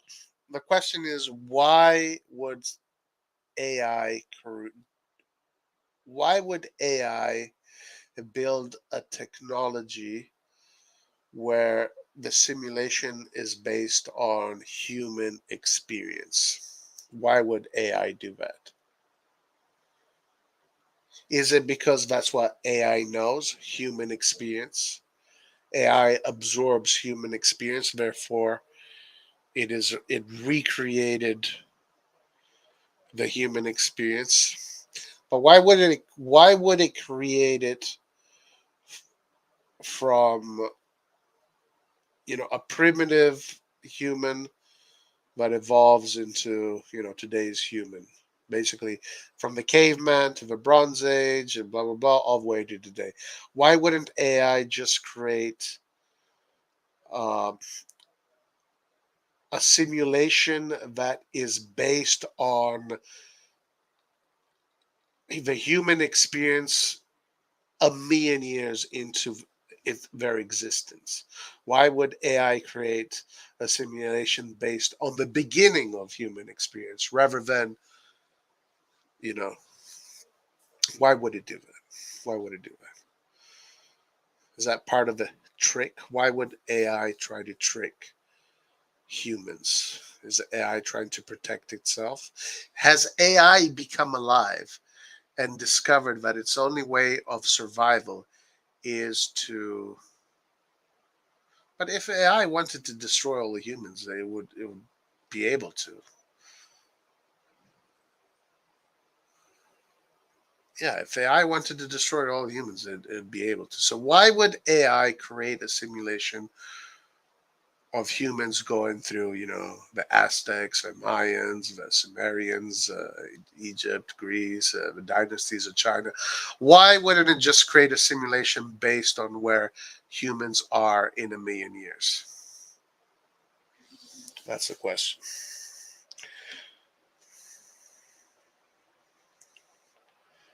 Milan has to win today.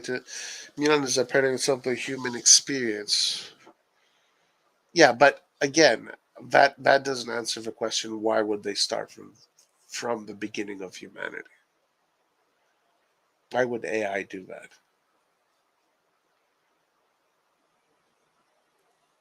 Like, why would AI do that?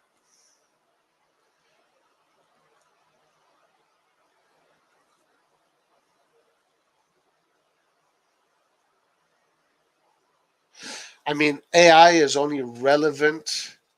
Wouldn't AI only be relevant in the consciousness of humans? Why would AI be relevant in the consciousness or the whatever you want to call it of animals, right?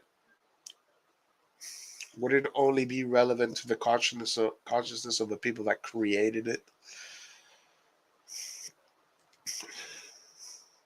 I think that is a question that needs to be answered before I believe the simulation theory.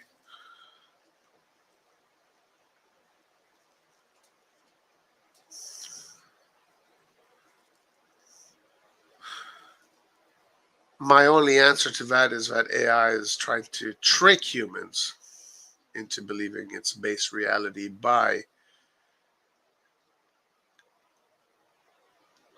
creating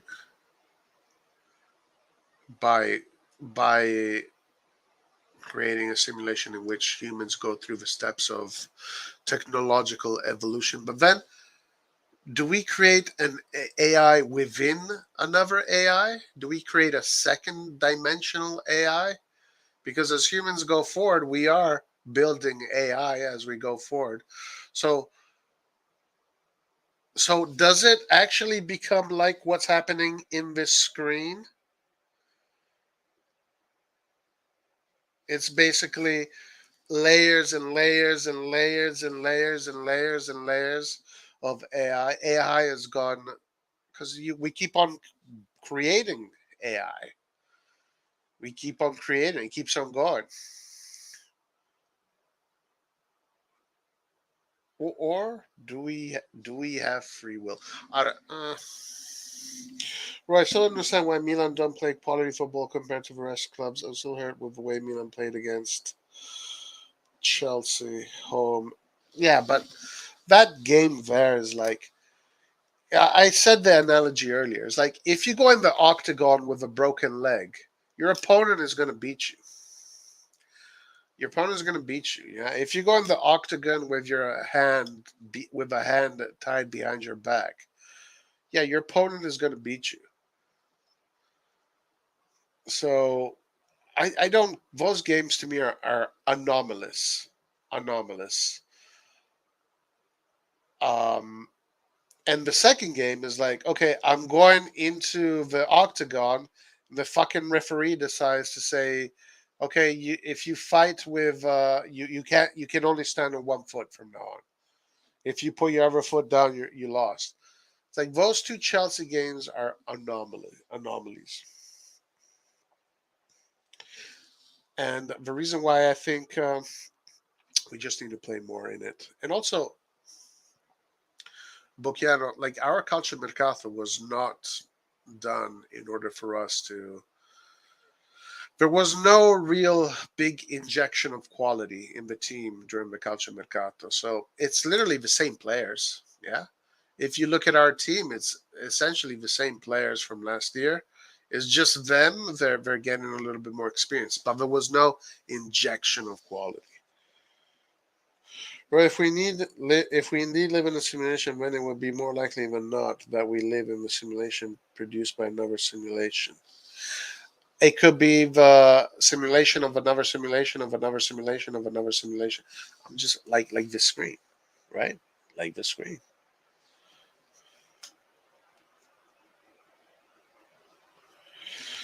Uh, it could be a simulation of a simulation of a simulation, an infinite loop of simulations, which explains maybe the dimensions, right? In each simulation, you have a different experience, different dimensions.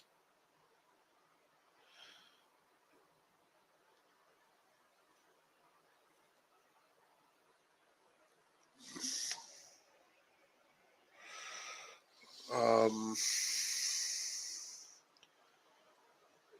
yeah, it could be. I mean, everything is possible. You know, when the universe is so infinite, so big. I mean, at this point, literally anything is possible.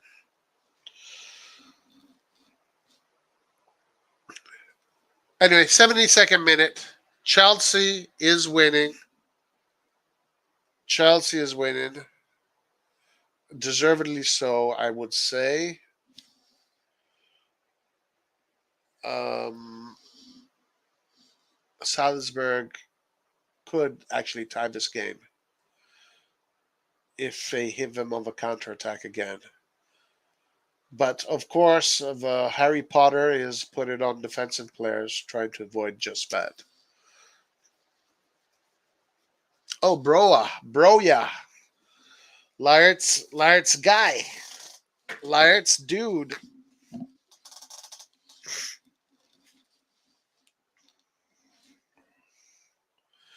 Lart's dude.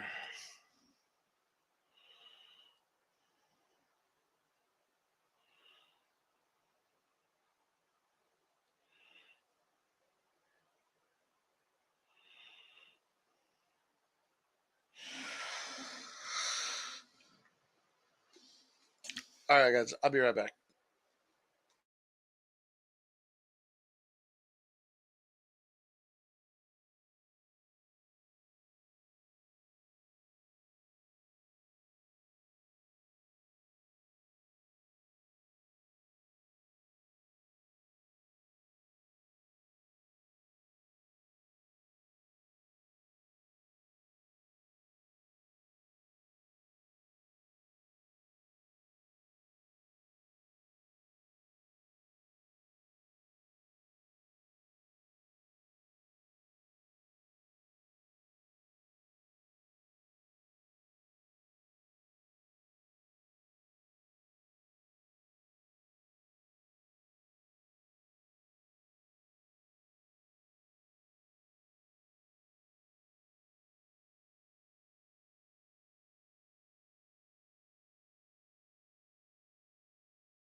All right, I'm back.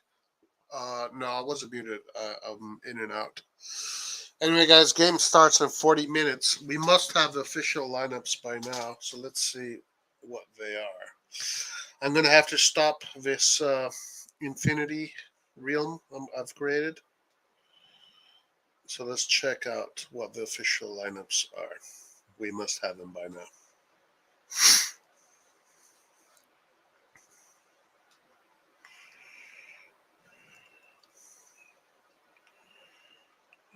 Okay, here it is.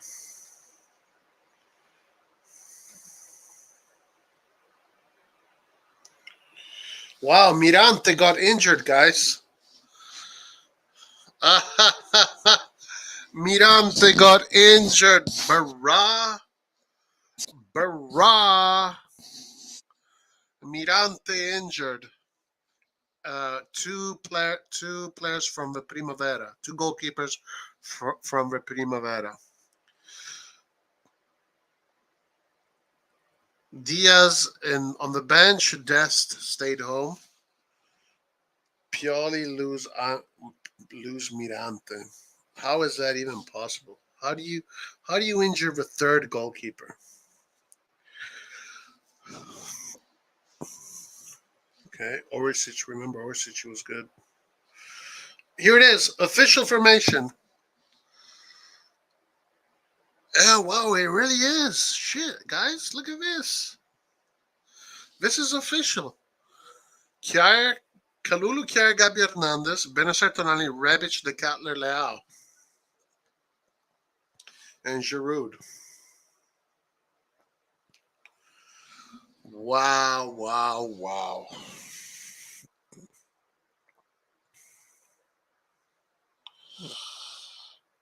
Bruh, this is breaking news. Third goalkeeper got injured.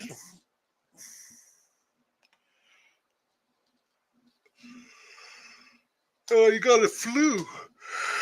What's up, Endar? Oh, you got a flu. No problem. Kurnic can be a goalkeeper. Right, yeah. He literally can. What's up, Alexandros? How you doing? You guys ready for the game? It's coming up. It's starting soon. Krunic goalkeeper. Let's go. Let's do it. I want Krunic to be the goalkeeper today. If Krunic is not the goalkeeper today, then I think Pioli out. If Krunic is not the goalkeeper, then Pioli out.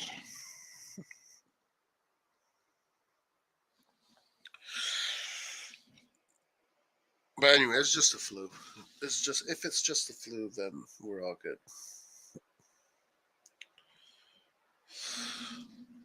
I was surprised. Are you are you recapping?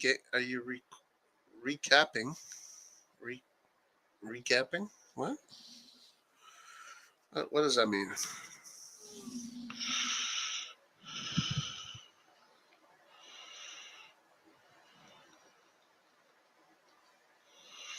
Are you recapping the game?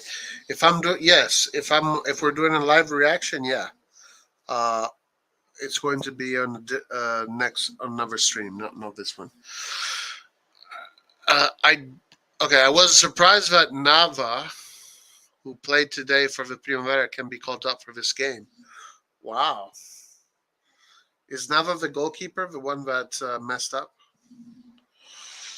Why did Pioli now start to play Rebic on the right? I always felt like a solution he could have used a while ago.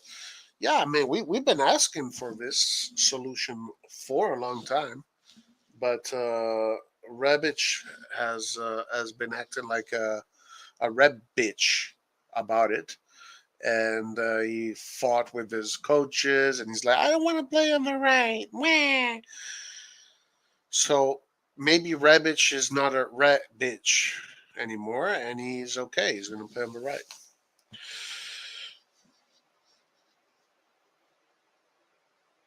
Why did Pioli Nasser? Oh yeah, I read that. Yeah. We are. We're doing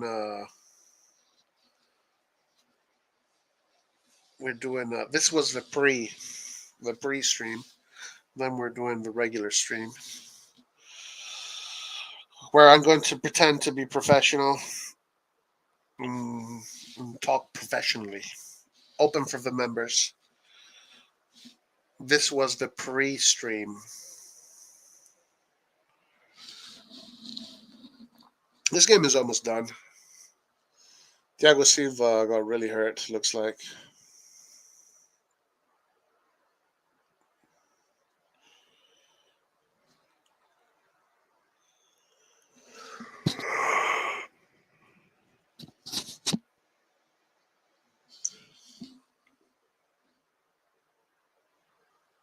There's a recent interview of Thiago Silva and Nesta.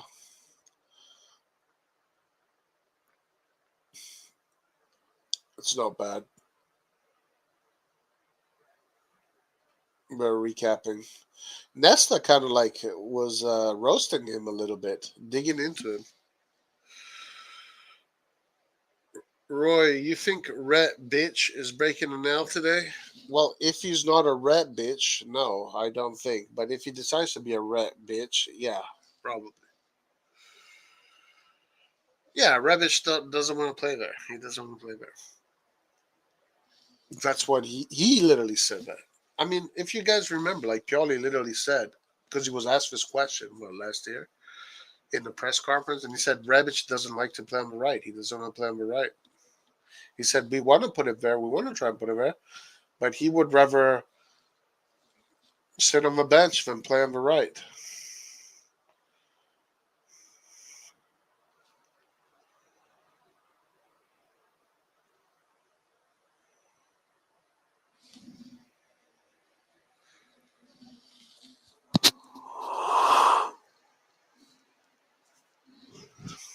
I think Salzburg can tie this game at the end. I have a feeling Salzburg can tie this game because um,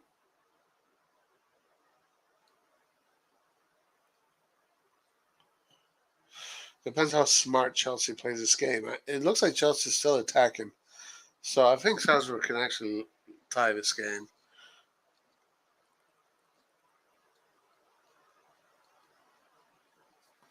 There's about 8 minutes left, maybe 9 minutes, 10 minutes left. Wow.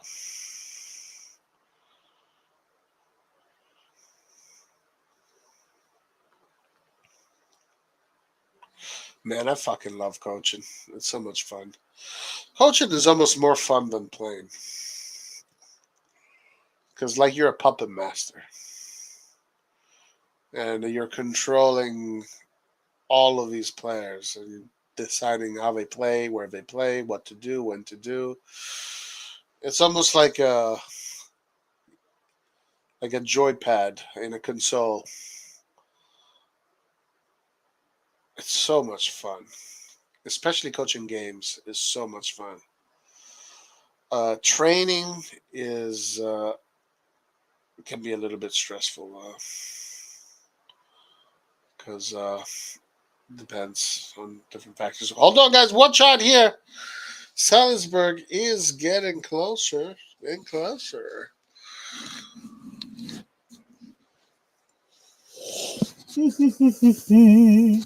If they do score, I'm pretty sure Hillary O'Coley is going to let me know if he's still here.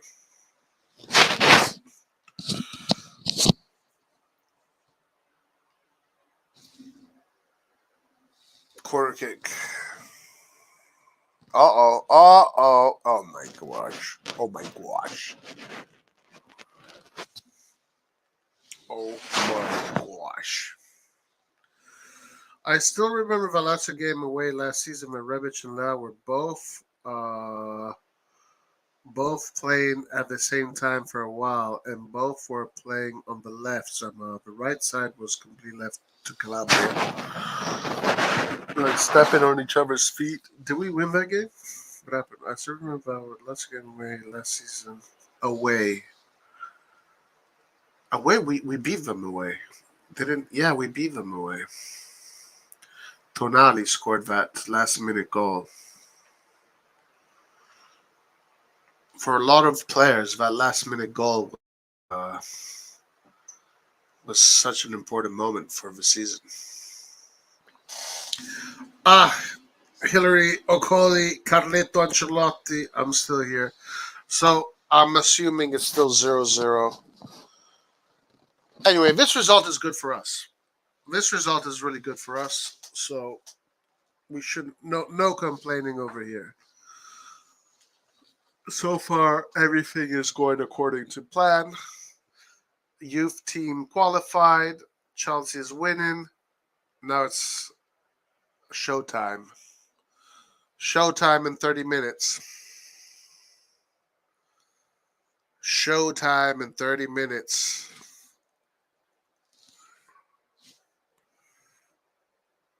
It was a Tonali last minute game, yeah.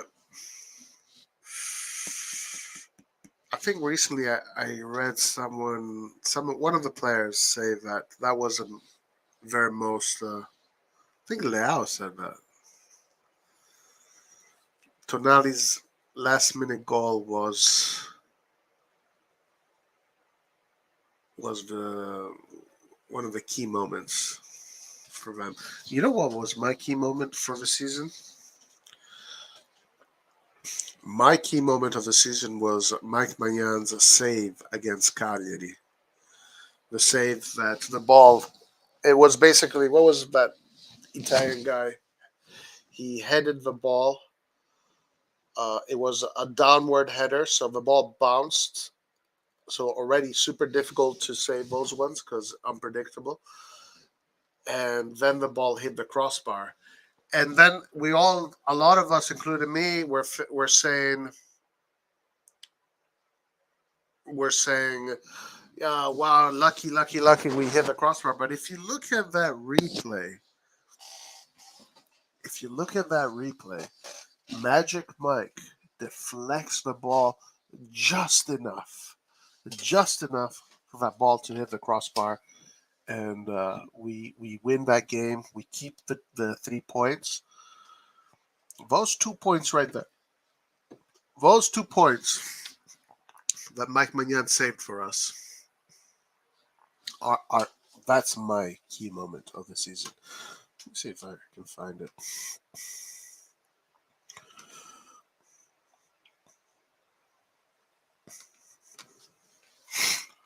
It was Milan. It was Cagliari Milan, I think.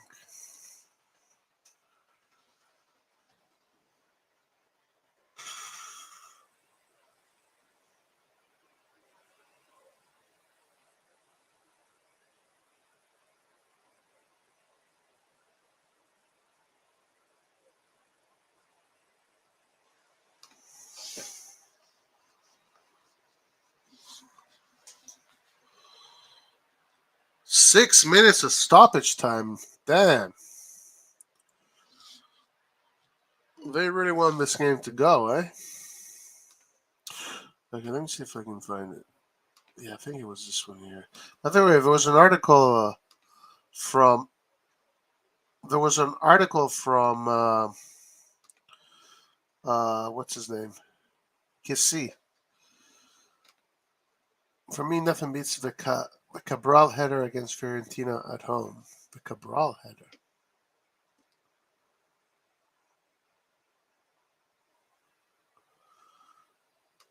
Cabral header against Fiorentina at home. I can't remember that one.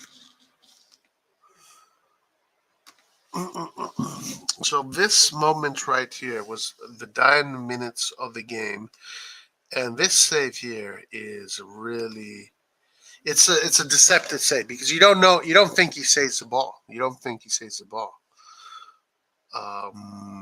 but he does. And if he didn't, the season would have been completely different.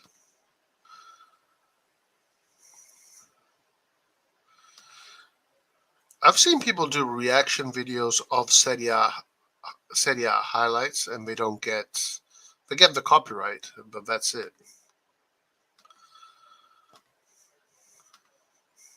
If all you get is a copyright, that's fine.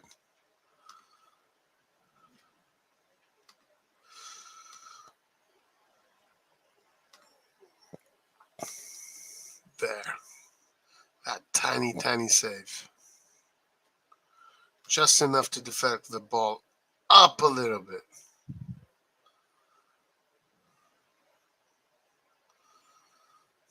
This guy got and Benacer got his nuts kicked too.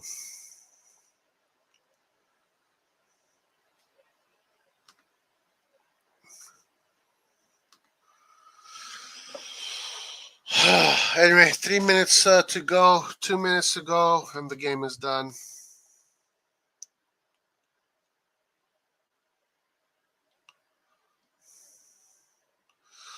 They don't show the angle from the side, and this angle here, it's hard to tell. But if you show the I think it was the extended highlights, I guess.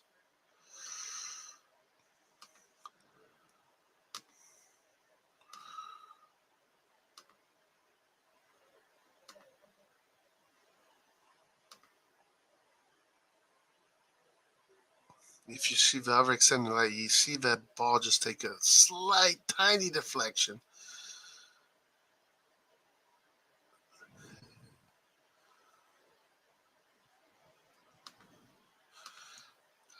Inches, not millimeters, millimeters.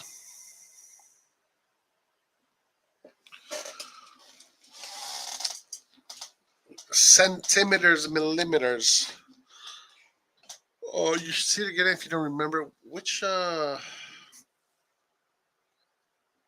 what did we play Fiorentina?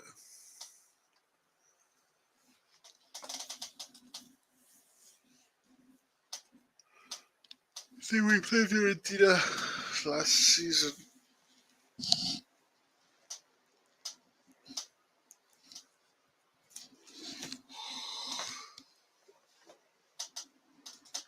Yeah, Matson Mike is the number one, guys. He's the number one guy. All right, guys, this stream is done. We're over. I'm gonna start another stream in 5 minutes for the game. So it looks like Chelsea wins against Salzburg, unless something happens here at the end. But the pre-stream ends here, guys. Let's. Chelsea finishes 2-1. Perfect. All right. So 5 minutes, we're going to start the next stream, which is going to be the watch along stream. Peace out.